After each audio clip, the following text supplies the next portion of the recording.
So raise your hand if you have ever run out of time to get to the measurement or geometry unit in your textbook.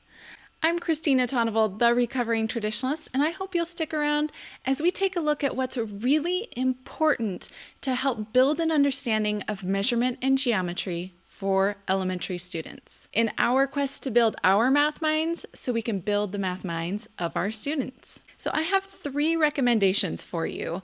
Number 1 is to always be doing it. Don't wait until the end of the year.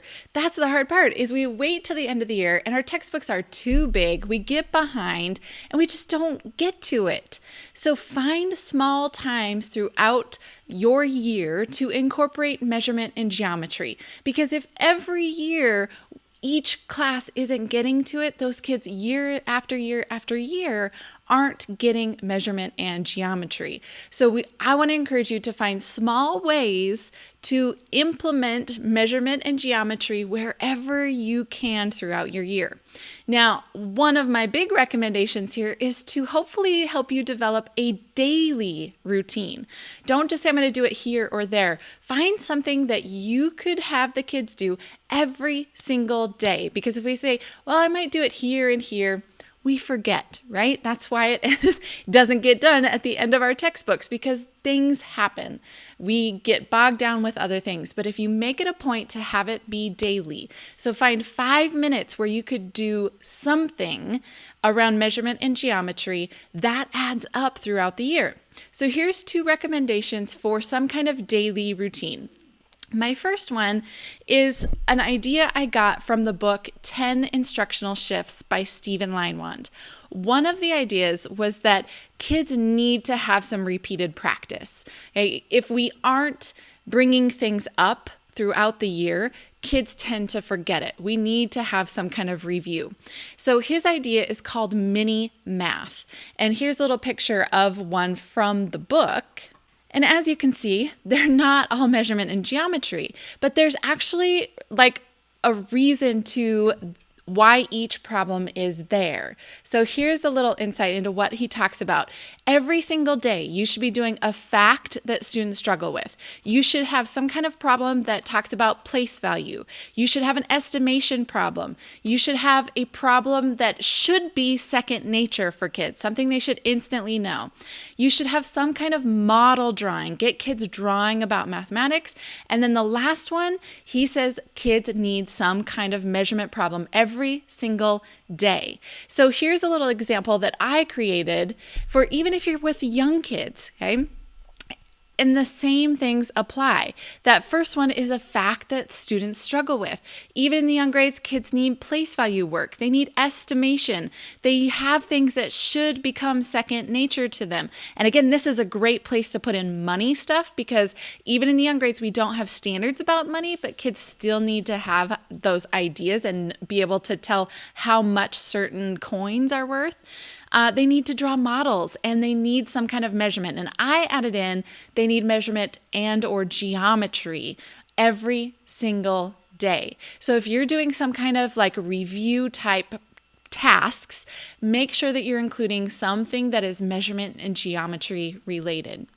Now, the other thing that I would really encourage you to do on a daily basis is get kids doing some kind of spatial reasoning task, whether that's puzzles, working with tangrams, working with pattern blocks and doing pattern block puzzles, something that builds their spatial reasoning. A lot of measurement and geometry relies upon kids' ability to manipulate shapes and see shapes within things and see measurements, okay? We want kids to be able to build that spatial reasoning. So if you can have things out and give them time every single day to do some kind of activity that builds that spatial reasoning, the byproduct will be their measurement and geometry knowledge will increase. Now, the last thing I'm going to give you some advice on, my third recommendation, is take a look at these content emphases. There's a link below this video to them.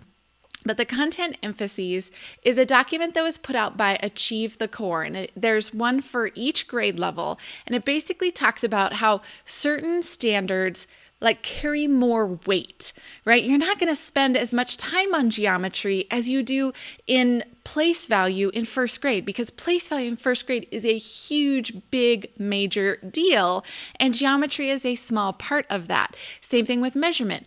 But there are standards that connect to those major standards.